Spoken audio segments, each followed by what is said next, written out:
हाँ, परमेश्वर के वचन की ओर चले और बाइबल से यूहन्ना इसका 14वां अध्याय, यूहन्ना 14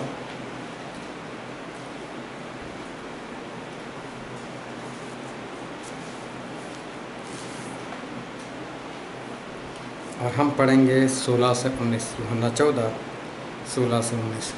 मैं पिता से विनती करूंगा और वह तुम्हें एक और सहायक देगा कि वह सर्वदा तुम्हारे साथ रहे, अर्थात सत्य का आत्मा जो संसार ग्रहण नहीं कर सकता, क्योंकि वह न उसे देखता है और न उसे जानता है। तुम उसे जानते हो क्योंकि वह तुम्हारे साथ रहता है और वह तुम में होगा। मैं तुम्हें अनाथ नहीं छोड़ूंगा, मैं तुम्हारे पास आता हूँ। और थोड़ी देर रह गई है कि फिर संसार मुझे न देखेगा, परंतु तुम मुझे देखोगे, इसलिए कि मैं जीवित हूँ, तुम भी जीवित रहोगे। परमेश्वर पिता का वचन हमारे लिए बहुत ही आशीषित है और परमेश्वर पिता का वचन सच्चा है और बाइबल में लिखा है, यदि तू सच्चाई को जानेगा तो सच्चाई तुझे आज़ाद करेगी।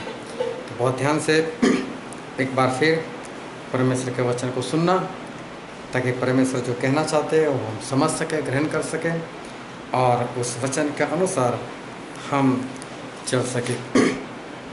परमेश्वर ने जब अब्राहम को चुना था तो अब्राहम को ऐसा बोला था कि अब्राहम, मैं तुझे और तेरे संतानों को मैं एक देश दूंगा। और परमेश्वर जो है वो परमेश्वर जो बोलते हैं वो करते हैं। तो उन्होंने बोला था कि अब्राहम, मैं तुझे और तेरी अंश को मैं एक देश दूंगा। और वो जो देश था वो कनान देश था, जहाँ पर अमोरी लोग, हित्ती लोग, यबूसी लोग, गिरगासी लोग जहाँ पर रहते थे, वो जगह की वो बात थी। और परमेश्वर ने ये वाचा जो है वो अब्राहम से वो बांधी थी। और जब इज़राइल लोग मिस्र में गुलाम बने और वहाँ से जब परमेश्वर ने उनको आज़ाद किया तो परमेश्वर उनको वही देश में लेकर आए जिसका वादा परमेश्वर ने अब्राहम से किया था। यहोशू ने लड़ाइयाँ लड़ कर जो देश इज़राइल लोगों को दिलाया, ये वही देश था जिसकी वाचा परमेश्वर ने अब्राहम से वो बांधी थी। तो हमारे परमेश्वर जब भी कुछ बोलते हैं ना तो उसको हमेशा पूरा करते हैं। किसी भी तरह से जो एक बार बोल दिया तो हमेशा वो पूरा करते हैं। जब वो इंसान बनकर इस धरती पर आने वाले थे तो उन्होंने खुद के बारे में भी कहा था। और हम यशाया में पढ़ते हैं, यशाया उसका 7वां अध्याय, उसका 14वां पद।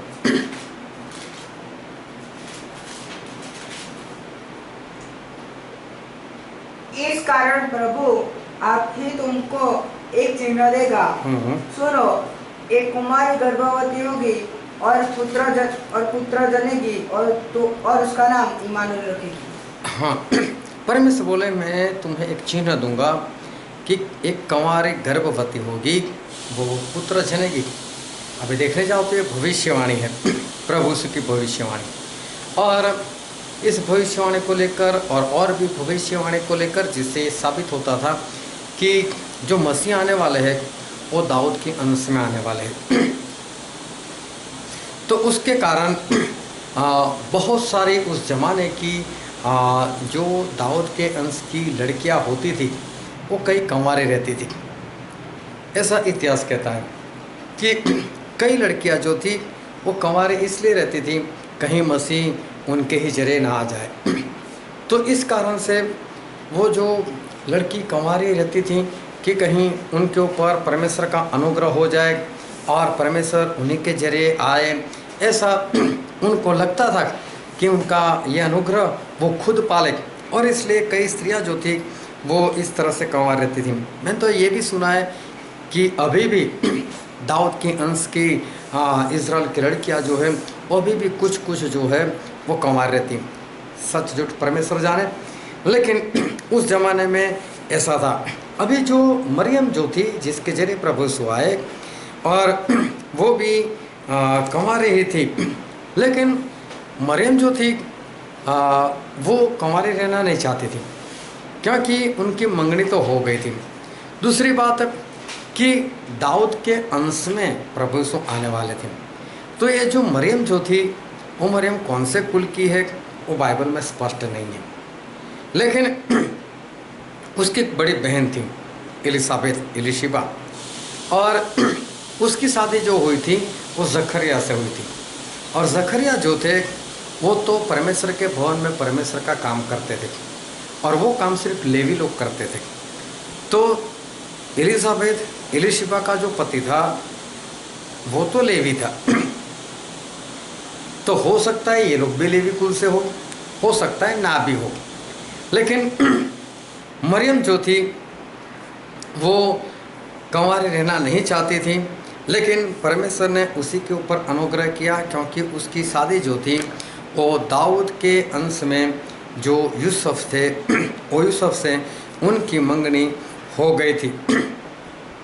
और अब कभी भी शादी जो है वो शादी हो सकती थी।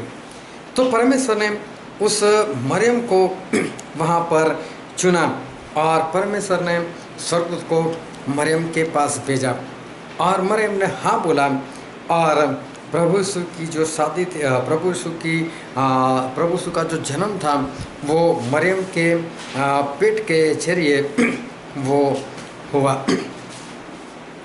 मतलब यशाया 7:14 में जो भविष्यवाणी लिखी थी कि ऐसा होगा कि कंवारी गर्भवती होगी और वो पुत्र जनेगी, वो भविष्यवाणी, वो कंवारी लड़की जो निकली वो मरियम निकली। हो सकता है बहुत सारी स्त्रियाँ तैयार हो, लेकिन नंबर किसका लगे वो हम कह नहीं सकते। और इसमें मरियम जो है वो मरियम का नंबर जो है वो लग गया। फिर यशाया में ऐसा लिखा, यशाया का पुस्तक उसका 40वां अध्याय और उसका 3 और 4 पद।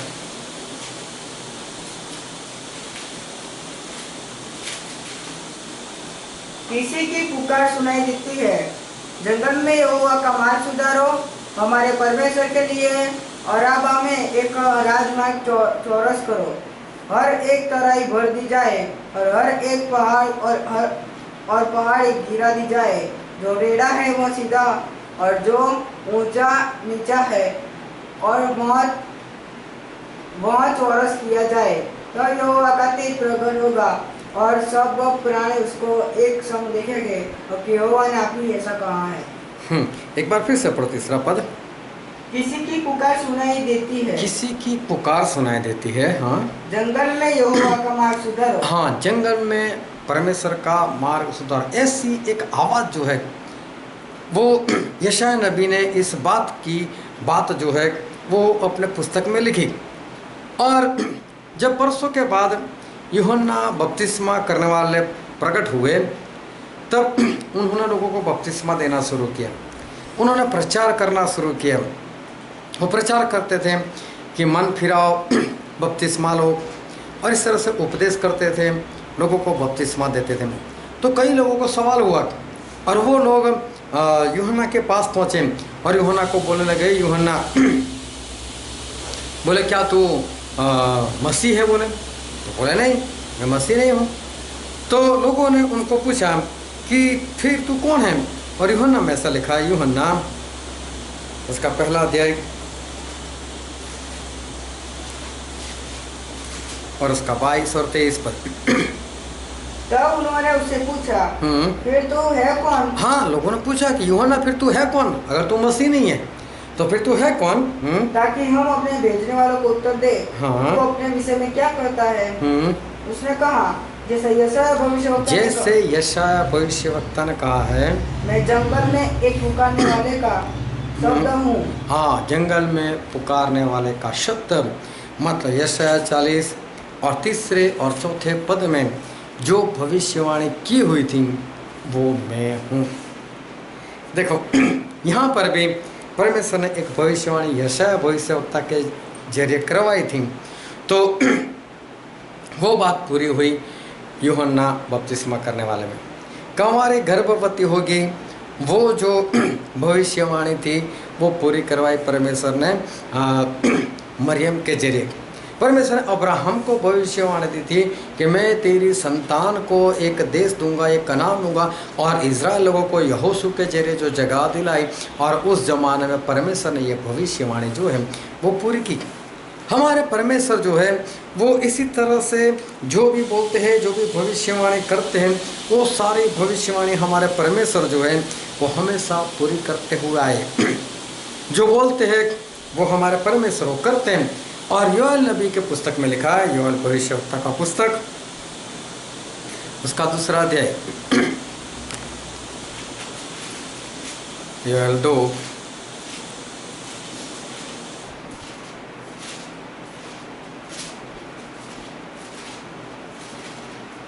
दानियल, होशिया, योएल।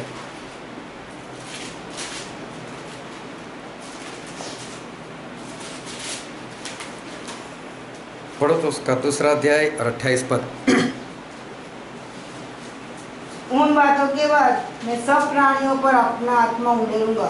हाँ, परमेश्वर का वचन है कि वो सब बातें होने के बाद मैं सारे मनुष्य के ऊपर अपना आत्मा उंडेलूंगा। तुम्हारे बेटे बेटियां भविष्यवाणी करेगी। हाँ, तुम्हारे बेटे बेटे भविष्यवाणी करेंगे, और तुम्हारे पुण्य स्वप्न देखेंगे। और तुम्हारे पूर्णिया मतलब कि जो बड़े लोग हैं, जो बूढ़े लोग हैं, वो सपने देखेंगे, और तुम्हारे जवान दर्शन देखेंगे। और तुम्हारे जवान जो है वो दर्शन देखेंगे। तुम्हारे दास और दासियों पर भी मैं उन दिनों में अपना आत्मा उंडेलूंगा। हाँ, परमेश्वर बोलते हैं मैं तुम्हारे दास और दासियों के ऊपर भी मैं अपना आत्मा मतलब कि पवित्र आत्मा जो है परमेश्वर बोलते हैं मैं उंडेल दूंगा। प्रभु यीशु ने कहा योएल भविष्यवक्ता के जरिए एक भविष्यवाणी करवाई कि मैं पवित्र आत्मा को हमेशा के लिए, मैं पवित्र आत्मा को भेज दूंगा, और सपने आएंगे, जो बूढ़े हैं उनको सपने आएंगे, जो जवान हैं उनको दर्शन होंगे, तुम्हारे बेटे और बेटियां जो है वो भविष्यवाणी करेंगे। और ये भी भविष्यवाणी जो है वो भविष्यवाणी आगे चलकर वो अस्तित्व में आई।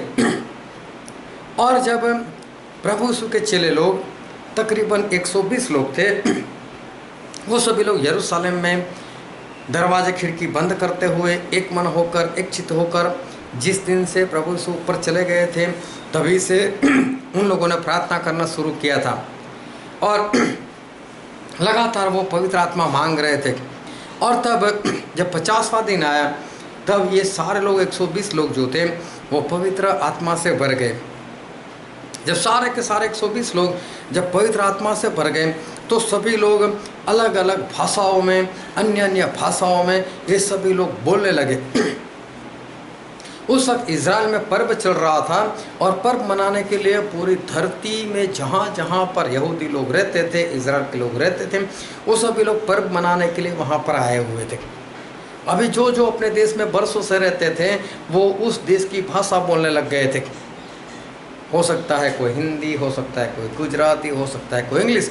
मैं सिर्फ एक एग्जांपल दे रहा हूँ, ऐसा नहीं कि गुजराती, हिंदी, इंग्लिश, मतलब उस ज़माने में जो जो भी भाषाएँ थी, जो जो देश में जो जो भाषा चलती थी, उसके अनुसार जो जो यहूदी लोग जो थे वो जहाँ जहाँ पर बिखरे हुए थे, वो सभी लोग जो है वो सभी लोग वहाँ पर इसी तरह से वो लोग जो थे अपनी अपनी भाषा में परमेश्वर के लोगों को भविष्यवाणी करते हुए वो लोग सुनने लगे।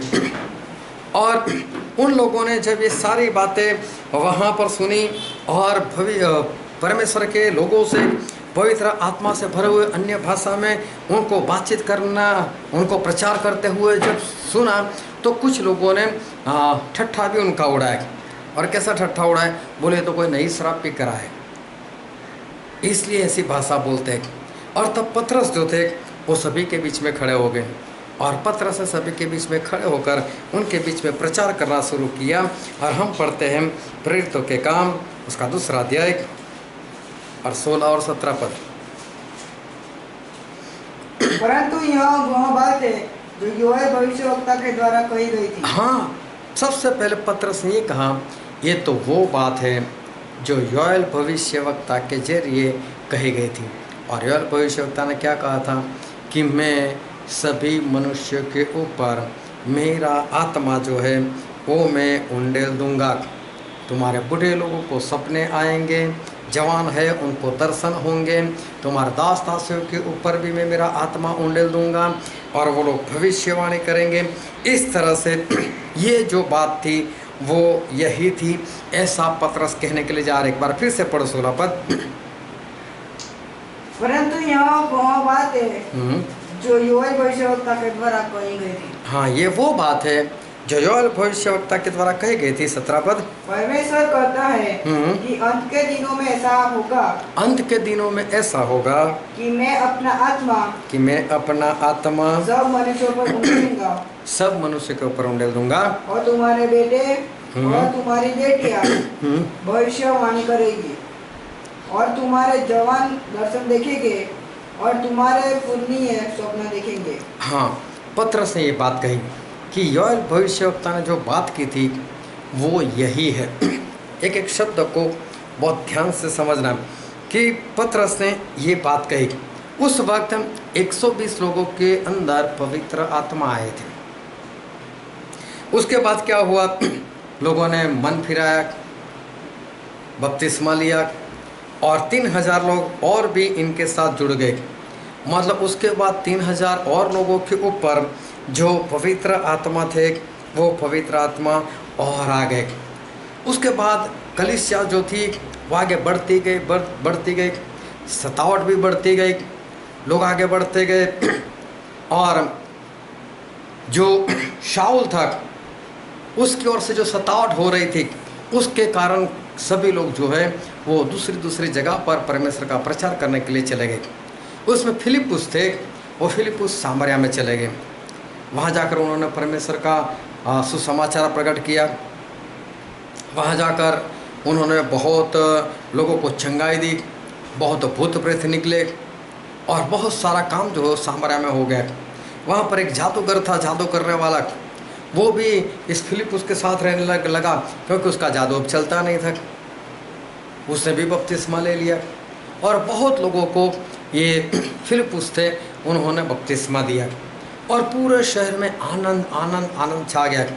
लेकिन अभी तक किसी के ऊपर पवित्र आत्मा नहीं आए थे, किसी के ऊपर पवित्र आत्मा नहीं उतरे थे। जिन्होंने बपतिस्मा लिया था अभी उनके ऊपर पवित्र आत्मा नहीं उतरे थे। तो ये जो फिलिपुस थे उन्होंने पतरस और यूहन्ना को यरूशलेम में किसी के पास ये बात कहकर भेजा कि जाकर उनको बताओ प्रेरितों को कि यहाँ पर बहुत लोगों ने बपतिस्मा लिया है लेकिन अभी तक पवित्र आत्मा नहीं मिले, तो अब पवित्र आत्मा देने के लिए यहाँ पर आ जाओ। और यूहन्ना और पतरस जो है वो वहाँ पर पहुँच गए।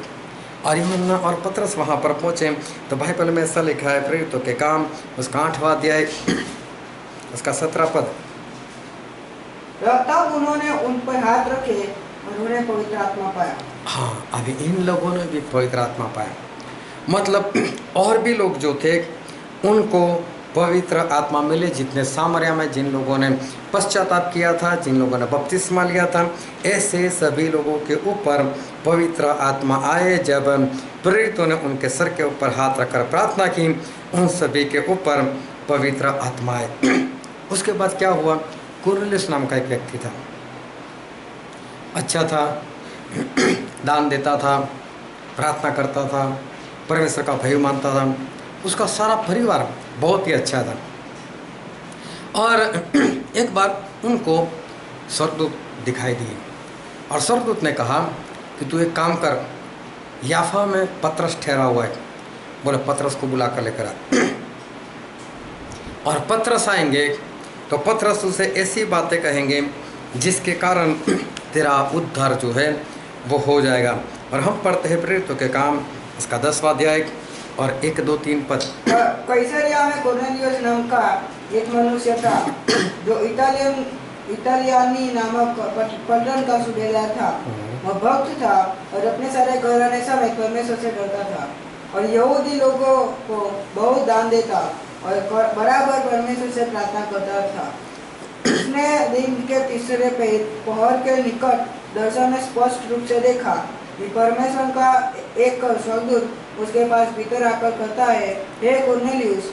उसने उसे ध्यान से देखा और डरकर कहा, हे प्रभु, क्या है?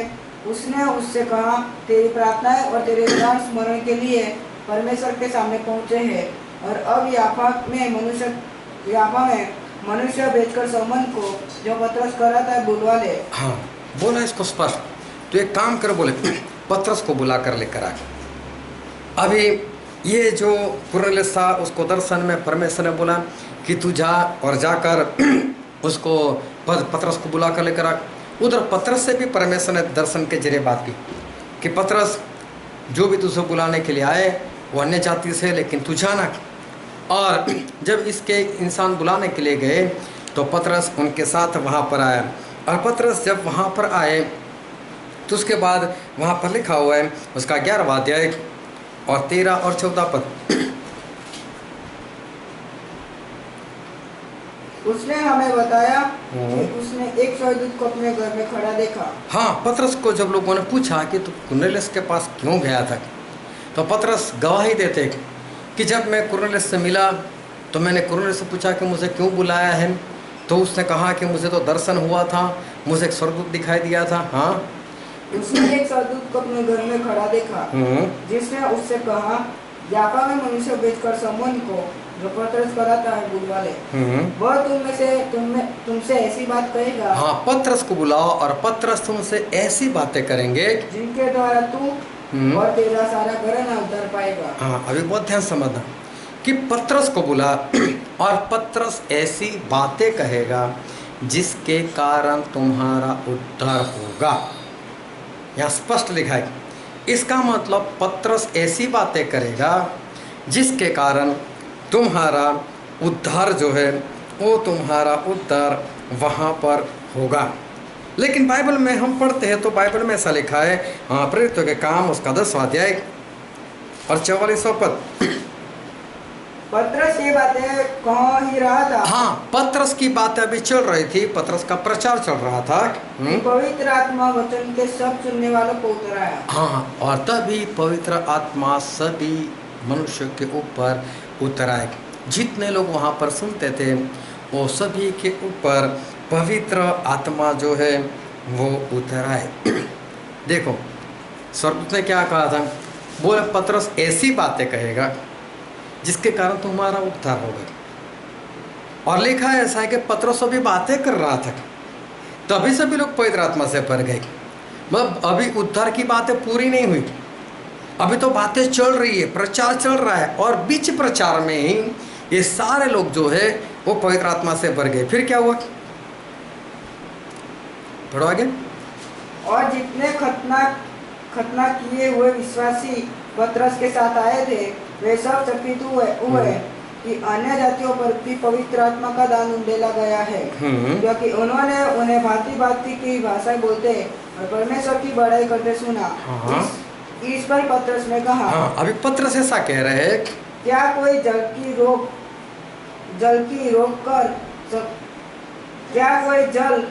रोक सकता है कि ये बात बपतिस्मा न पाए जिन्होंने हमारे समान पवित्र आत्मा पाया है। हाँ, पतरस अभी बोलते हैं, क्या अभी कोई जल के लिए मना कर सकता है कि ये लोग बपतिस्मा पाए? जब पवित्र आत्मा ही मिल गए तो बपतिस्मा के लिए कौन मना कर सकता है? अभी तो इनको दे ही देना चाहिए बपतिस्मा। अभी इसको ध्यान से समझो कि हुआ क्या वहाँ पर। स्वर्गदूत ने ऐसा कहा, पतरस को बुलाओ, पतरस आएंगे, ऐसी बातें कहेंगे जिसके कारण उद्धार होगा। लेकिन बातें तो अभी चल रही है, बीच में ही पवित्र आत्मा आ गए। पवित्र आत्मा आ गए तो प्रचार बंद हो गया, सभी लोग अन्य भाषा बोलने लगे। और इन लोगों ने सुना, ये लोग समझ में इनके आ गए कि तो पवित्र आत्मा उतर गए, जिस तरह से हमारे ऊपर आए थे इस तरह इनके ऊपर भी आ गए। तो सभी लोग अचंभित हो गए, तो अन्य जाति लोग हैं और उनके अंदर पवित्र आत्मा कैसे? पतरस को पूछा, पतरस ये क्या? पतरस बोलता है, जब पवित्र आत्मा आ गए तो हम बपतिस्मा के लिए मना कैसे कर सकते? दे दो बपतिस्मा। प्रचार रुक गया, सभी का बपतिस्मा हो गया। और स्वर्गदूत ने क्या कहा था, ऐसी बातें कहेगा पतरस कि जिससे तुम्हारा उद्धार होगा।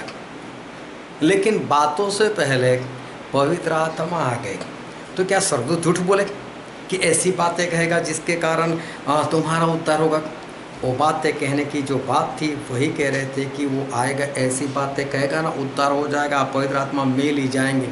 मतलब उद्धार जो है ना प्रचार सुनने से नहीं है, उद्धार पवित्र आत्मा से है। बिना पवित्र आत्मा पाए कोई भी इंसान जो है वो कभी भी स्वर्ग में नहीं जा सकता। उद्धार जो है वो पवित्र आत्मा से, स्वर्ग में जाना जो है वो पवित्र आत्मा से। और प्रेरितों के काम में लिखा है उसका 19वां अध्याय, एक बार जब पौलुस वो एफेसस गए थे और वहाँ पर उनको कुछ चेले मिल गए। तो पढ़ो तो शुरू से। जब अपुल्लोस के कोरिन्थुस में था तो पौलुस ऊपर के सारे प्रदेश से होकर इफिसुस में आया। वहाँ कुछ चेलों को देखकर उसने उनसे कहा, क्या तुमने विश्वास करते समय पवित्र आत्मा पाया? उन्होंने उससे कहा, हमने तो पवित्र आत्मा की चर्चा भी नहीं सुनी। उसने उनसे कहा, तो फिर तुमने किसका बपतिस्मा लिया? उन्होंने कहा, यूहन्ना का बपतिस्मा। पौलुस ने कहा, यूहन्ना ने यह कहकर मन फिरा कर बपतिस्मा दिया कि जो मेरे बाद आने वाला है उस पर अर्थात यीशु पर विश्वास करना। यह सुनकर उन्होंने प्रभु यीशु के नाम में बपतिस्मा लिया। जब पौलुस ने उन पर हाथ रखे तो पवित्र आत्मा उन पर उतरा और वे भिन्न भिन्न भाषा बोलने और भविष्यवाणी करने लगे। अभी ध्यान से समझो क्या हुआ कि पौलुस एफेसस में गए तो वहाँ पर 12 लोग मिले। ये 12 लोग प्रभु यीशु के ही चेले थे, सुसमाचार प्रकट कर रहे थे। इसका मतलब इन लोगों ने प्रभु यीशु को ग्रहण किया था। साथ में ये लोग परमेश्वर का प्रचार कर रहे थे, मतलब वचन का ज्ञान भी होना चाहिए। और पौलुस ने देखा तो पौलुस को देखकर इतना पता चल गया ये लोग चेले हैं, सुसमाचार प्रकट करते हैं, बाइबल भी पढ़ा हुआ है, लेकिन पवित्र आत्मा वाली बात इसमें नहीं है। इनके अंदर पवित्र आत्मा नहीं है, क्योंकि उस वक्त अभी तक नया नियम लिखा नहीं गया था, इसलिए पुराना नियम था। तो इनको तो पता भी नहीं था। तो पौलुस ने पूछा, भाई साहब आप लोगों ने जब विश्वास किया तो बोले पवित्र आत्मा पाया? ये तो चौंक गए, बोले पवित्र आत्मा क्या होता है? बोले वो तो हमने नाम ही नहीं सुना। तो बोले फिर तुम लोगों ने बपतिस्मा नहीं लिया क्या? बोले हाँ बपतिस्मा तो ले चुके हम। बोले कौन सा बपतिस्मा, किसका बपतिस्मा लिया? बोले यूहन्ना का बपतिस्मा लिया। बोले यूहन्ना का बपतिस्मा लिया, लेकिन यूहन्ना ने क्या सिखाया था? मेरे पीछे जो आ रहा है वो मुझसे बड़ा है। अब यूहन्ना का बपतिस्मा कैंसल है और प्रभु यीशु अपना पिता पुत्र पवित्र आत्मा वाला बपतिस्मा शुरू कर गए। जब इन लोगों ने सुना, इनको पता चला, बोले फिर हमको दे ही दो। यूहन्ना का बपतिस्मा लिया हुआ था, अभी जो सच्चा वाला बपतिस्मा था वो उन्होंने लिया। जैसे ही लिया और पौलुस ने जैसे उनके सर के ऊपर हाथ रखकर प्रार्थना की, पवित्र आत्मा आ गए उनके ऊपर। अभी देखो ये सारी बातें देखने से एक बात पता चलती है कि बार बार पवित्र आत्मा पवित्र आत्मा पवित्र आत्मा ऐसा हमें देखने को मिलता है। योएल भविष्यवक्ता ने भविष्यवाणी की पवित्र आत्मा की। पतरस बोलता है ये तो जो योएल ने की बोला था वही आज हो रहा है। बोले फिर 3000 के ऊपर पवित्र आत्मा। फिर जो फिलिपुस थे उन्होंने लोगों को बपतिस्मा दिया, लेकिन पवित्र आत्मा नहीं थे, तो पतरस और यूहन्ना को बुलाया। बोले नहीं ये मेन चीज़ है, तो करना ही पड़ेगा। जब उन लोगों ने आकर प्रार्थना की तो पवित्र आत्मा आ गए। जब कुरनेलियस सब कुछ अच्छा था, दान देता था, परमेश्वर का भय मानते थे, प्रार्थना भी करते थे, सब कुछ था उनमें, लेकिन फिर भी स्वर्गदूत ने क्या बोला? पतरस को बोला बिना पवित्र आत्मा कुछ नहीं होगा, पवित्र आत्मा आएंगे तभी उद्धार होगा। तो वहाँ पर भी पवित्र आत्मा के ऊपर जोर दिया गया। उसके बाद जब पौलुस ने देखा 12 लोगों को, बोले सब कुछ तो अच्छा है इनमें, लेकिन पवित्र आत्मा तो है ही नहीं। ये सभी जगह पर एक बात हमें देखने को मिलती है कि पवित्र आत्मा की बात के ऊपर जोर लगाया जा रहा है। पवित्र आत्मा चाहिए, पवित्र आत्मा चाहिए, पवित्र आत्मा चाहिए। पौलुस को क्या 12 लोगों में नहीं तो छोड़ो, जाना तो मुझे क्या, लेकिन नहीं इतने अच्छे लोग हैं, लेकिन इनमें पवित्र आत्मा क्यों नहीं? तो क्या बिना पवित्र आत्मा ये लोग सुसमाचार प्रकट करते तो क्या नहीं करने देना चाहिए? कुरनेलियस इतना दान देता है, परमेश्वर से डरता है, प्रार्थना करता है, सभी कुछ तो अच्छा है, तो फिर पवित्र आत्मा की क्या जरूरत है? लेकिन नहीं, उसकी जरूरत है, चाहिए। सामरिया में सभी लोग चंगाई प्राप्त कर ली, लोग जादू टोना से दूर हो गए, सभी ने अपना रास्ता सुधार लिया, सभी ने बपतिस्मा ले लिया, तो अभी पवित्र आत्मा की क्या जरूरत है? लेकिन नहीं, पवित्र आत्मा की जरूरत है। हर जगह पर काफ़ी काम हो जाने के बाद भी पवित्र आत्मा के बिना जैसे सारी बातें अधूरी है ऐसा दिखाई देता है। और सभी लोग परमेश्वर के दास हो, चाहे पतरस हो, चाहे फिलिपुस हो, चाहे पौलुस हो, वो पवित्र आत्मा के ऊपर अपना जोर लगा रहे हैं कि पवित्र आत्मा जो है वो तो चाहिए चाहिए और चाहिए। क्यों पवित्र आत्मा के ऊपर इतना जोर लगाया जा रहा है?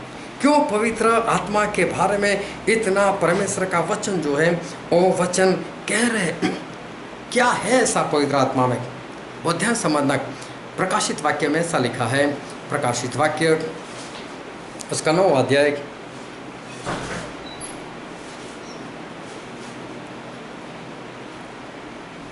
और 1 से लेकर 4 पद।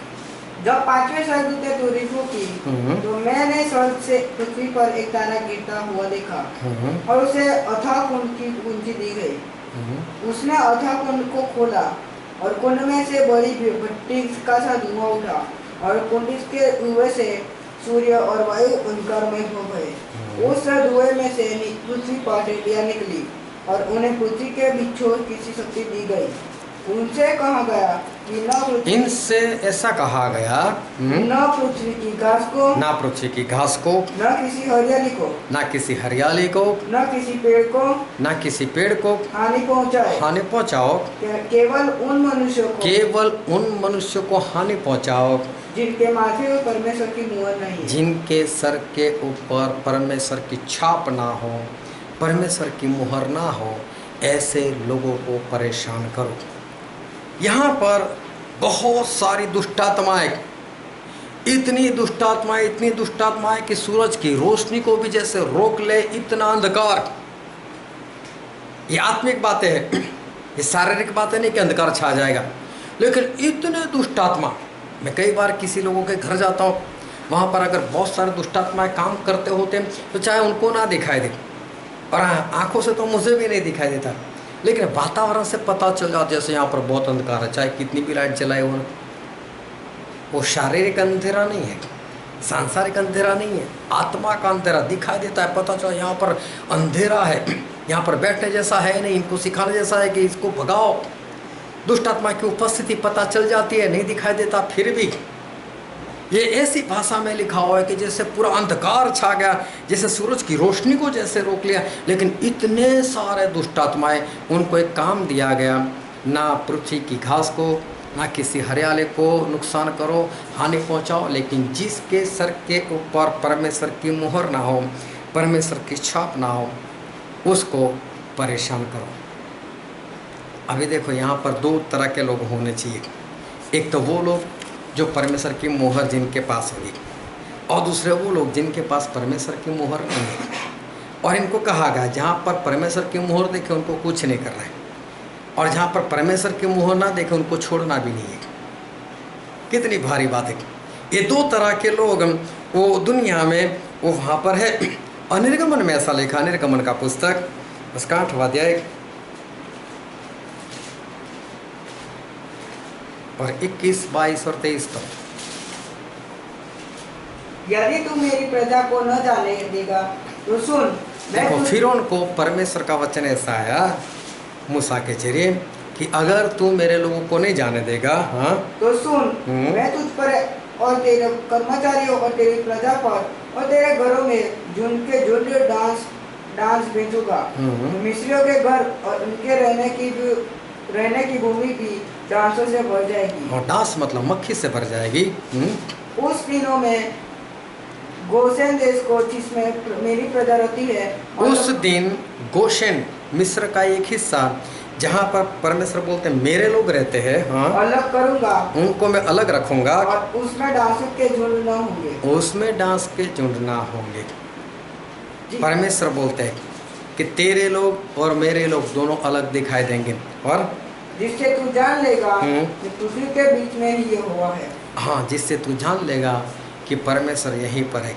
अभी परमेश्वर बोलते हैं मिस्र देश में इतनी मक्खी आएगी, इतनी मक्खी आएगी, लेकिन वही मिस्र देश के एक हिस्से में जहाँ पर इज़राइल के लोग रहते हैं वहाँ पर एक भी मक्खी नहीं जाएगी।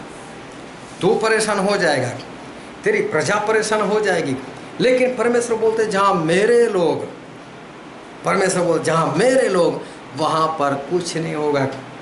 और मिस्र देश में बहुत सारे विपत्ति आई, वहाँ पर अंधकार छा गया, लोगों को फोड़े निकले, मरी फैल गई, पहलोठे मर गए, टिड्डियाँ आई, मेढक आए, बहुत कुछ हुआ।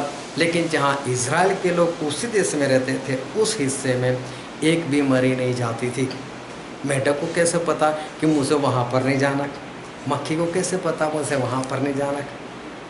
परमेश्वर बोलते हैं कि मेरे लोगों के बीच में मैं एक भेद रखूँगा। तेरे लोगों को विपत्ति होगी, लेकिन मेरे लोगों को कुछ भी नहीं होगा। ऐसा परमेश्वर ने उस वक्त फिरौन से कहा।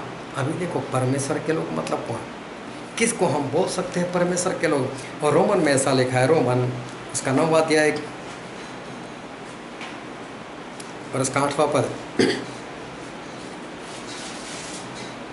अर्थात शरीर की संतान परमेश्वर की संतान नहीं, शरीर की संतान वो परमेश्वर की संतान नहीं, परंतु प्रतिज्ञा की संतान वंश गिने जाते हैं। हाँ, लेकिन प्रतिज्ञा की संतान, प्रतिज्ञा मतलब परमेश्वर का वचन। परमेश्वर का वचन मतलब जिस तरह से परमेश्वर ने बोला था कि मैं तुझसे औलाद दूंगा, और अब्राहम को कहा और इसहाक हुआ।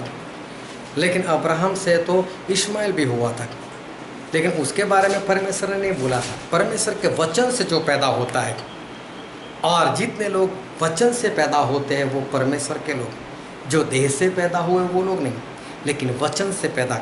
और वचन से पैदा होने का मतलब है यूहन्ना उसका 3रा अध्याय उसका 5वां पद।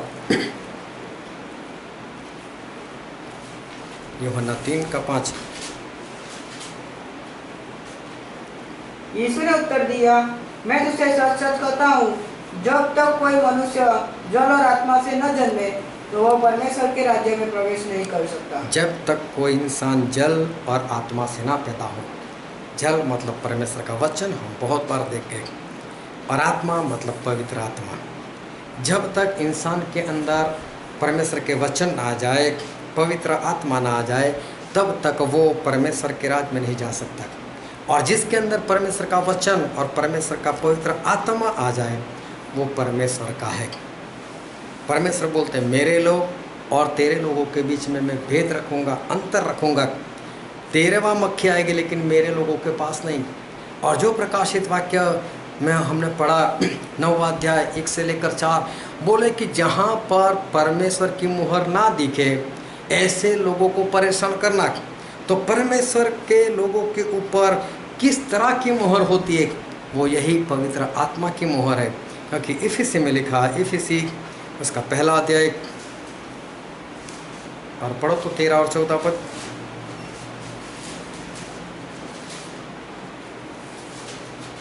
और उसी में तुम पर भी, जब तुमने सत्य का वचन सुना, जो तुम्हारे उद्धार का सुसमाचार है, और जिस पर तुमने विश्वास किया, प्रतिज्ञा किए हुए पवित्र आत्मा की छाप लगी। पवित्र आत्मा की छाप लगी। परमेश्वर ने बोला, जहाँ पर पवित्र आत्मा की छाप, मेरे लोगों की छाप ना दिखे, उसको परेशान करना। तो आखिरी दिनों में क्या होने वाला है?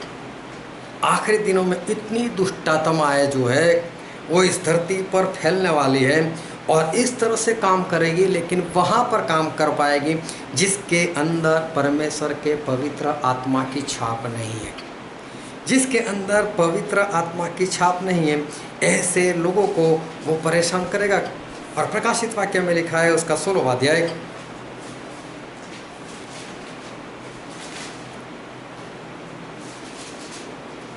उसका 18 पद पढ़ो तो।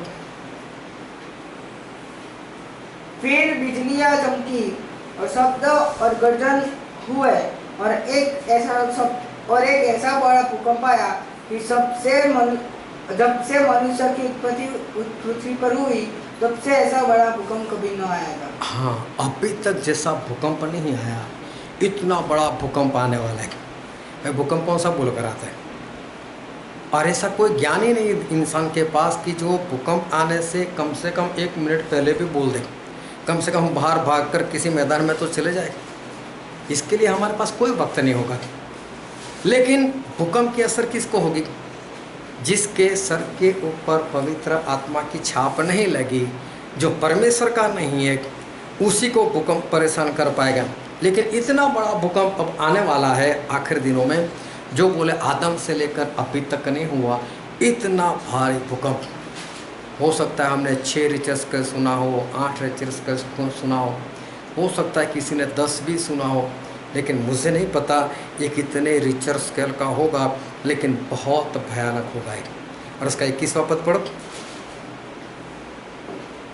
आकाश से मनुष्य पर मन मन भर के बड़े ओले गिरे। हाँ, 20-20 किलो के ओले, मतलब बर्फ 20-20 किलो के गिरे। अब कैसी छत बनाए हम लोग, कैसे घर में छुप जाए, ऐसा कैसा पेड़ हो जिसके नीचे हम बैठ जाए कि 20-20 किलो का बर्फ पड़े और हमें कुछ भी ना हो। कौन सी ऐसी सेफ जगह, एक ही सेफ जगह अंदर पवित्र आत्मा होनी चाहिए। अगर बर्फ आता भी होगा वो ये तो वो वाला है, इधर से बाजू उड़ जाओ, रास्ता बदल देगा वो। फिर 6वें अध्याय में लिखा है प्रेरित प्रकाशित वाक्य, उसका 6 अध्याय और उसका 3 और 4 पद पढ़ दो। जब उसे दूसरी मुहर खोली तो मैंने दूसरे प्राणी को यह कहते सुना, आ फिर एक और घोड़ा निकला जो लाल रंग का था। उसके सवार को यह अधिकार दिया गया कि पृथ्वी पर से मेल उठा ले, ताकि लोग एक दूसरे का वध करें, और उसे एक बड़ी तलवार दी गई। हाँ, बोले शांति हटा ले, बोले धरती पर से जो शांति में थी धरती, शांति हटा ले। बोले लोग एक दूसरे से अशांत हो जाएंगे और एक दूसरे को मारने के लिए भागेंगे। अभी कौन किस से बचेगा, लेकिन ये कौन करेगा मालूम है? जिसके अंदर पवित्र आत्मा की छाप नहीं है, उनके पास से शांति चली जाएगी, वो लोग अशांत हो जाएंगे। फिर उसका 7 और 8 पद पढ़ो तो। जब उसे चौथी मुहर खोली तो मैंने चौथे प्राणी का शब्द यह कहते सुना, मैंने दृष्टि की और देखो एक पीला सा घोड़ा है, और उसके सवार का नाम मृत्यु है, और अधोलोक उसके पीछे पीछे है, और उन्हें पृथ्वी की 1/4 पर यह अधिकार दिया गया कि तलवार और अकाल और मरी और पृथ्वी के वनवशों के द्वारा लोगों को मार डाले। बोले 1/4 मतलब 25% लोगों को बोले मार दो। बोले अभी सिर्फ अगर हम हमारे भारत देश की बात करें तो देखो 25% कितने होते, 130 करोड़ की आबादी, सिर्फ 100 करोड़ गिनो तो भी 25% मतलब 25 करोड़ मर जाएंगे। 30 करोड़ का और 25 चौथा हिस्सा, तकरीबन 32-33 करोड़ लोग मर जाएंगे एक ही बार में। लेकिन वो कैसे लोग मरेंगे? जिनके अंदर पवित्र आत्मा की मुहर नहीं होगी, ऐसे सारे लोग उस वक्त मर जाएंगे। फिर उसका 13वां पद पढ़ दो। आकाश के तारे पृथ्वी पर ऐसे गिरे पड़े जैसे बड़ी आंधी से हिलकर अंजीर के पेड़ में से कच्चे फल झड़ते हैं। आसमान से तारे पड़ेंगे। बहुत भयानक जो है वो आखिरी दिनों में हालत होने वाली। लेकिन परमेश्वर ने पहले से ही बोला है, जिसके पास पवित्र आत्मा की छाप देखो, मेरे लोग देखो, वहाँ पर नहीं जाना है। बाकी के लोगों को जितना परेशान करो करो, लेकिन मेरे लोगों को तो परेशान नहीं करना है। पवित्र आत्मा होगे तो ही हम इस बात से बच पाएंगे। इसलिए पतरस, इसलिए यूहन्ना, इसलिए फिलिपुस, इसलिए पौलुस, ये सारे पवित्र आत्मा पवित्र आत्मा पवित्र आत्मा पवित्र आत्मा ऐसे कह रहे। क्यों पवित्र आत्मा के ऊपर इतना जोर लगा रहे वो लोग? क्योंकि उनको मालूम है बहुत बुरे दिन आने वाले। अगर शैतान से बचना है, शैतान की बातों से बचना है, विपत्तियों से बचना है, बीमारियों से बचना है, तो एक ही चीज़ चाहिए, और वो है पवित्र आत्मा। चाहे कितना भी सैनिटाइजर लगा दो, लेकिन वो किसी बीमारी को रोक नहीं पाएगा। कितने लोग ऐसे हैं जो अस्पताल में ही है, जॉब करते हैं, अभी उनके पास क्या सैनिटाइजर नहीं होगा? क्या इन लोगों ने अपने आप को संभाला नहीं होगा? उनको भी कोरोना हो गया। बचने के लिए आप कितना भी प्रयत्न करो, लेकिन परमेश्वर के वचन के अनुसार एक ही चीज़ है, और वो है पवित्र आत्मा। अगर पवित्र आत्मा नहीं है तो कोई भी इंसान किसी भी चीज़ से नहीं बच पाएगा। इसलिए बरसों से बाइबल के अंदर पवित्र आत्मा पवित्र आत्मा पवित्र आत्मा के ऊपर इतना जोर लगा है। इसका कारण यही है, बाइबल की हर भविष्यवाणी जो है वो अपने अपने वक्त पर वो पूरी हो गई है। वो ध्यान समझता और आज जो हमने वचन पढ़ा था यूहन्ना उसका 14वां अध्याय और 16 से लेकर हमने 19 पद जो है वो हमने पढ़ा था। और पढ़ो तो एक बार फिर से 16 पद। मैं पिता से विनती करूंगा और वह तुम्हें एक और सहायक देगा। हाँ, मैं पिता से विनती करूंगा और वो तुम्हें सदा के लिए दूसरा सहायक मतलब कि पवित्र आत्मा जो है वो देंगे। अब ये भविष्यवाणी थी प्रभु से की, मैं पिता से विनती करूंगा, अभी हुआ नहीं, करूंगा और दूंगा। और ये भविष्यवाणी 50वें दिन पूरी हो गई। पवित्र आत्मा जो है वो हमको दिए गए, ये भविष्यवाणी पूरी हो गई। लेकिन उससे पहले योएल भविष्यवक्ता ने भविष्यवाणी की थी कि आखिरी दिनों में मैं सभी मनुष्य के ऊपर पवित्र आत्मा बहा दूंगा, उंडेल दूंगा। ये वर्षों पहले योएल ने भी कहा था। और जब वो पहली बार हुआ, पवित्र आत्मा उतारे गए, तब पतरस से प्रचार में क्या कहा, एक बार फिर से उसको सुनते हैं। प्रेरितों के काम उसका 2 अध्याय और 16 पद।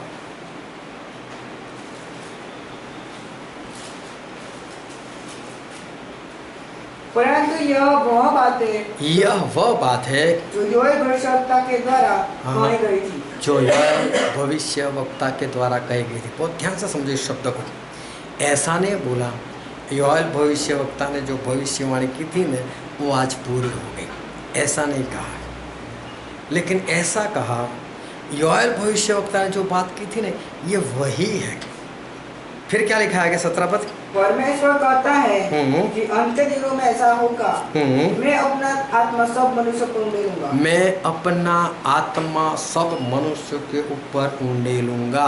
100% सभी मनुष्य के ऊपर मैं अपना आत्मा उंडेलूंगा, सभी मनुष्यों के लिए और सभी मनुष्य के ऊपर। लेकिन इस वक्त जो है वो शुरुआत हुई थी, वो भविष्यवाणी पूरी नहीं हुई थी। सिर्फ 120 के अंदर पवित्र आत्मा आए थे, बाकी लोगों के अंदर पवित्र आत्मा जो है वो आए नहीं थे। और पतरस ने ऐसा भी नहीं कहा कि ये भविष्यवाणी पूरी हो गई, योएल की भविष्यवाणी पूरी हो गई, ऐसा नहीं कहा। पर जो वचन हमने पढ़ा था यूहन्ना उसका 14वां अध्याय उसका 16 पद एक बार फिर से पढ़ो। मैं पिता से विनती करूंगा और वह तुम्हें एक और सहायक देगा। हाँ, मैं पिता से विनती करूंगा और सहायक देंगे। ये बात पूरी होगी, ये 100% पूरी होगी। प्रभु उसने 50वें दिन पवित्र आत्मा को हमेशा के लिए भेज दिया, ये बात पूरी होगी। लेकिन योएल भविष्यवक्ता ने जो कहा था वो चल रहा है, वो भविष्यवाणी आज भी है। अगर उस वक्त पूरी हो गई होती तो उसके बाद 3000 लोगों को पवित्र आत्मा नहीं मिलते, उसके बाद कुरनेलियुस को नहीं मिलते, उसके बाद सामरिया वाले लोगों को भी नहीं मिलते, उसके बाद अफिसुस में जो 12 लोग थे उनको भी नहीं मिलते। अगर पूरी हो गए होते तो कोटा पूरा हो गया होता। लेकिन भविष्यवाणी की शुरुआत हुई, पूरा होने की शुरुआत हुई, जो आज तकरीबन 2000 साल होने आए, फिर भी अभी भी योएल भविष्यवक्ता की जो भविष्यवाणी है वो चल रही है, अभी भी पूरी नहीं हुई। जब तक लोगों को पवित्र आत्मा अभी भी दिए जा रहे हैं तब वो भविष्यवाणी चल रही है, अभी पूरी नहीं हुई। उससे पहले देखो, कंवारी गर्भवती होगी और वो बच्चा जनेगी, मरियम के साथ पूरी हो गई। जंगल में पुकारने वाले की आवाज़, उसका शब्द यूहन्ना के जन्म के साथ वो खत्म हो गई बात। परमेश्वर ने अब्राहम को बोला था मैं तुझे कनान देश दूंगा और यहोशू ने इस्राएल लोगों को वहाँ पर बसाया, वो भविष्यवाणी पूरी हो गई। ये एक ही भविष्यवाणी ऐसी है, पहली भविष्यवाणी ये ऐसी है कि 50वें दिन उसकी शुरुआत हुई और अभी भी चल रही है भविष्यवाणी। अभी तक संपूर्ण रीति से 100% ये भविष्यवाणी जो है वो पूरी नहीं हुई। और पतरस ने क्या बोला, आखिरी दिनों में, परमेश्वर कहते हैं आखिरी दिनों में मैं मेरा आत्मा उंडेलूंगा।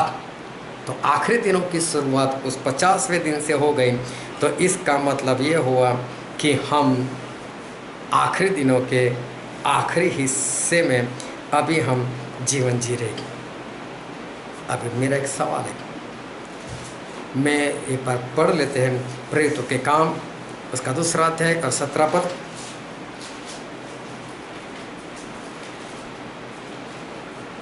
परमेश्वर कहता है कि अंत के दिनों में ऐसा होगा, अंत के दिनों में ऐसा होगा कि मैं अपना आत्मा सब मनुष्यों पर सब उंडेलूंगा। मनुष्य पर उंडेलूंगा। अब एक सवाल है, क्या वो सभी मनुष्य में आप हो कि नहीं?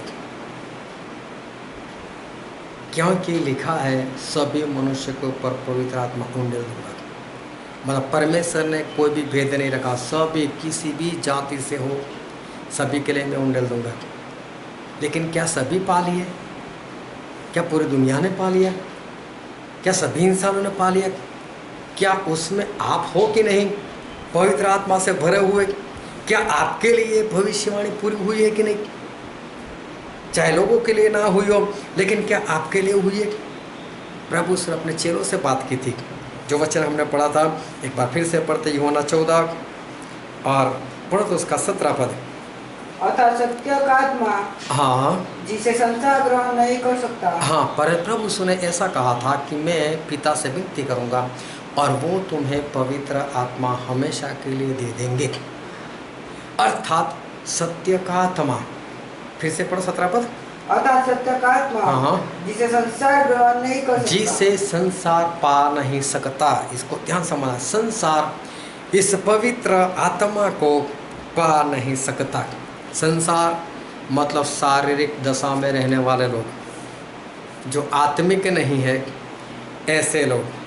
शारीरिक दशा में रहने वाले लोग मतलब शरीर की इच्छाओं के ऊपर, उसके ऊपर ध्यान लगाने वाले लोग, शरीर की इच्छाओं को पूरी करने वाले लोग, शरीर के देह के काम में जीने वाले लोग।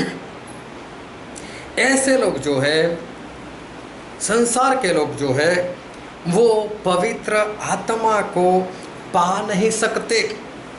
ऐसा प्रभु उसने उसी दिन भविष्यवाणी कर दी थी कि मैं तो पवित्र आत्मा दे दूंगा, लेकिन शारीरिक इंसान, संसार का इंसान, वो पवित्र आत्मा को पा नहीं सकता। फिर पढ़ो आगे। क्योंकि वह न उसे देखता है। हाँ, क्योंकि शारीरिक इंसान, संसार का इंसान पवित्र आत्मा को देख भी नहीं सकता और न उसे जानता है, और ना ही वो पवित्र आत्मा को जानता है। जो शरीर में जीवन जीता उसको क्या मालूम पवित्र आत्मा क्या है? वो कैसे उसको जानेगा?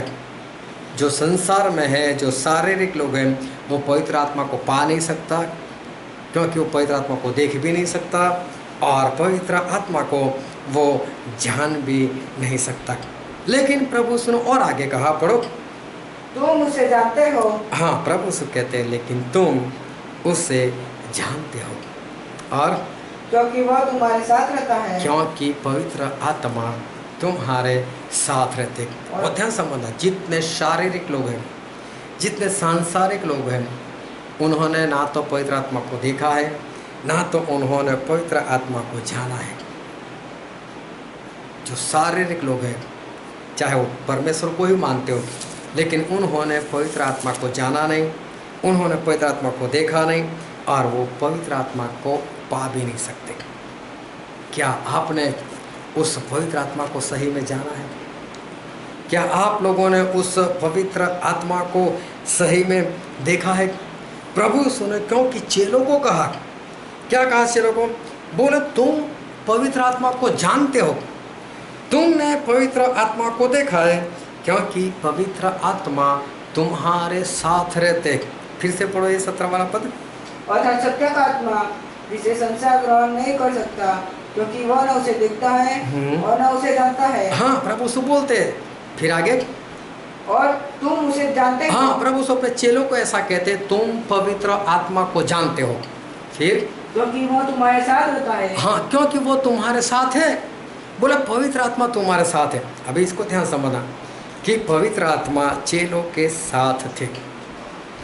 चेले जब भी किसी की चंगाई के लिए प्रार्थना करते थे, चंगाई मिल जाती थी, भूत प्रेत निकाल देते थे, परमेश्वर का प्रचार जो है वो लोग कर देते थे। ये सारे काम प्रभु यीशु के चेले, प्रभु यीशु थे तभी करते थे। 70 चेले भी ये काम कर सकते थे। उन्होंने प्रभु यीशु को, दोनों 12 चेलों ने भी रिपोर्ट दिया, 70 चेलों ने भी रिपोर्ट दिया कि प्रभु आपके नाम से सारे काम होते हैं, आपके नाम से दुष्ट आत्माएं हमारे वश में हो गई, बीमार चंगे हुए, भूत प्रेत निकले, हमने प्रचार भी किया, हमने तेरा सुसमाचार भी प्रकट किया। सारे काम चेलों ने किए। लेकिन साथ साथ में चेलों ने और क्या काम किया मालूम? हमें बड़ा कौन? ये बात थी उनमें। किसी शहर में नहीं जाने दिया प्रभु यीशु को, तो बोले आप प्रभु यीशु आग गिरा कर खत्म कर दे सभी को। नफरत थी इनको। कोई रास्ते में भूत प्रेत निकाल रहा था, उसको मना किया, तू क्यों निकालता है, तू कौन सा हमारे साथ चलता है। ईर्ष्या थी इन लोगों में। ये सभी लोग बोलते हैं प्रभु यीशु हम आपको छोड़कर कभी नहीं जाएंगे, लेकिन जैसे ही प्रभु यीशु को पकड़ने के लिए आए, सारे के सारे भाग गए। मैं डर था इसके अंदर। पत्र से 3 बार प्रभु यीशु का इनकार कर दिया। थोमा तो बोलता है कि जब तक मैं मेरी उंगली ना डालूं, मेरा हाथ ना डालूं, मैं तो विश्वास ना करूं, मतलब विश्वास नहीं था। ऐसी तो बहुत सारी बातें जो थी वो चेले लोगों के अंदर थी, जबकि पवित्र आत्मा उनके साथ थे। और प्रभु ने खुद उनको कहा कि पवित्र आत्मा तुम्हारे साथ रहते हैं और तुम पवित्र आत्मा को जानते हो। बाइबल की सारी भविष्यवाणी जो है वो अपने उसी वक्त पर जब उसको पूरा होना था वो हो गई थी। प्रभु यीशु का जन्म जिस वक्त होना था हो गया। प्रभु यीशु का मृत्यु, उनकी जो भविष्यवाणी थी जिस वक्त प्रभु यीशु का मृत्यु हो गया, उनकी भविष्यवाणी जो थी उसी वक्त खत्म हो गई। उनका जिंदा होना जो भविष्यवाणी थी वो भी उनके जिंदा होने से वो भविष्यवाणी खत्म हो गई। सिर्फ पवित्र आत्मा की ये भविष्यवाणी जो है, जो योएल भविष्यवक्ता ने की, ये भविष्यवाणी अभी तक चल रही है। वो 50वें दिन पूरी नहीं हुई, 50वें दिन जो है वो उसकी शुरुआत हुई। उस दिन से अभी तक ये जो है वो भविष्यवाणी चल रही। लेकिन मैं कोई और एक भविष्यवाणी के बारे में आपसे बात करना चाहता हूँ। मैं योएल वाली भविष्यवाणी वो तो चल ही रही, लेकिन और एक भविष्यवाणी है। एक बार फिर से पढ़ते जो वचन हमने पढ़ा उसका 16वां पद। मैं पिता से विनती करूंगा और वह तुम्हें एक और सहायक देगा कि वह सर्वदा तुम्हारे साथ रहे। हाँ, मैं हमेशा के लिए पवित्र आत्मा को भेज दूंगा। ये बात भी, ये भविष्यवाणी भी जो है वो प्रभु यीशु ने पूरी कर ली है। ये भविष्यवाणी भी 50वें दिन पूरी हो गई। हमेशा के लिए पवित्र आत्मा को भेज दिया, तो पवित्र आत्मा आज भी जो है वो यहाँ पर है। लेकिन बड़े बड़े लोगों को एक बात नहीं पता चलती। ऐसी बात आज पवित्र आत्मा की सहायता से मैं आपको बताना चाहता हूँ। एक और भविष्यवाणी, और फिर से पढ़ते हैं 17 पद। अर्थात सत्य का आत्मा जिसे संसार ग्रहण नहीं कर सकता, हाँ, क्योंकि वह न उसे देखता है और न उसे जानता है। हाँ, तुम उसे जानते हो। हाँ, प्रभु अपने चेलों से कहते तुम पवित्र आत्मा को जानते हो, क्योंकि वह तुम्हारे साथ रहता है। क्योंकि पवित्र आत्मा तुम्हारे साथ रहते हैं। तुम चमत्कार करते हो, तुम लोगों को चंगाई देते हो, तुम भूत प्रेत निकालते हो, तुम प्रचार करते हो। पवित्र आत्मा तुम्हारे साथ है, ये सारे काम तुम्हारे हो रहे हैं। लेकिन और वह तुम में होगा। लेकिन पवित्र आत्मा तुम में होंगे, भविष्यवाणी। पवित्र आत्मा तुम में होंगे, ये भविष्यवाणी। साथ तो थे लेकिन अंदर नहीं है तुम्हारे।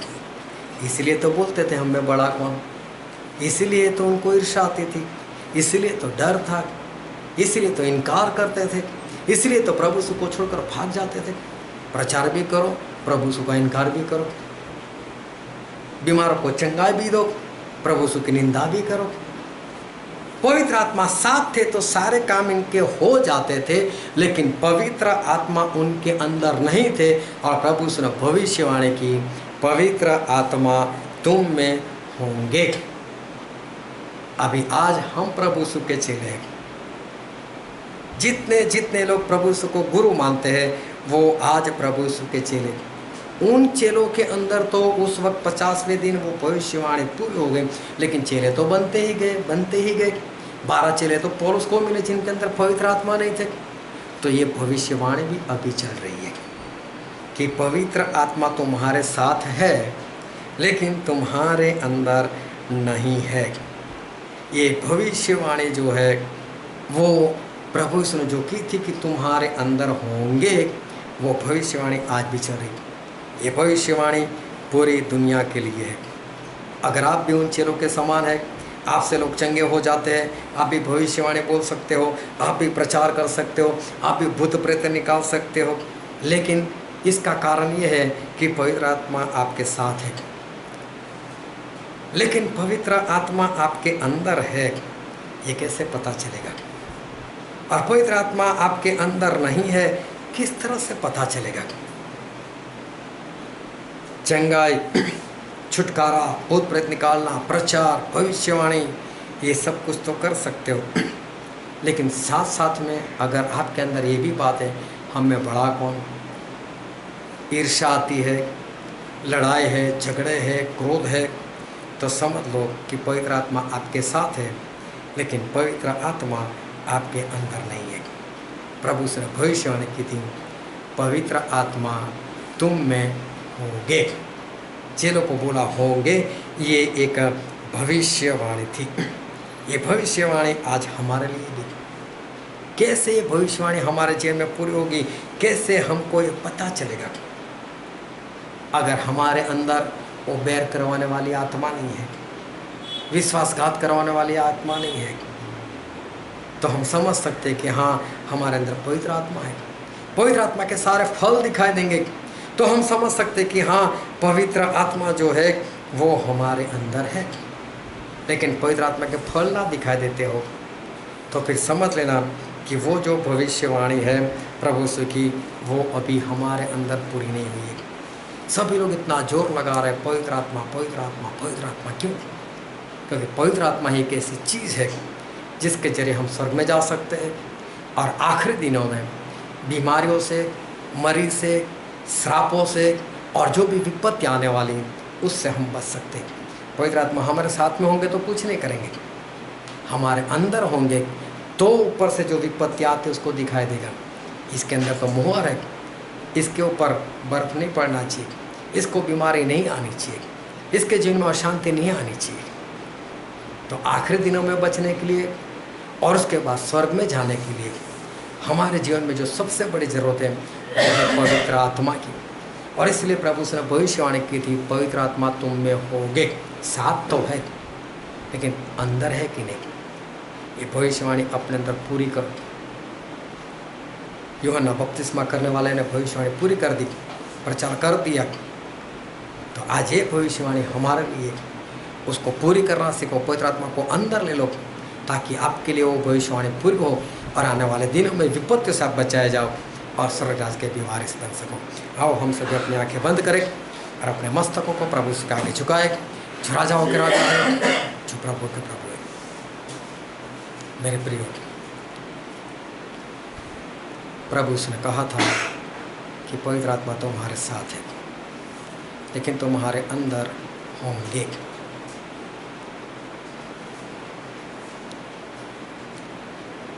क्या ये भविष्यवाणी आज मेरे जीवन में पूरी हुई है कि नहीं? अपने आप से सवाल करो, अपने अंदर झांक कर देखो, क्या मेरे अंदर वो पवित्र आत्मा के फल दिखाई देते हैं?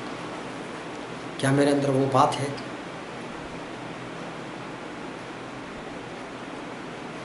देखो तो पवित्र आत्मा अंदर आए हैं कि नहीं आए। ये बहुत ही महत्वपूर्ण बात है आखिरी दिनों में विपत्तियों से बचने के लिए।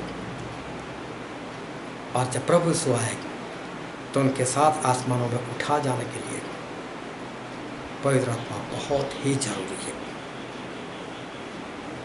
ये भविष्यवाणी की थी, तुम में होंगे।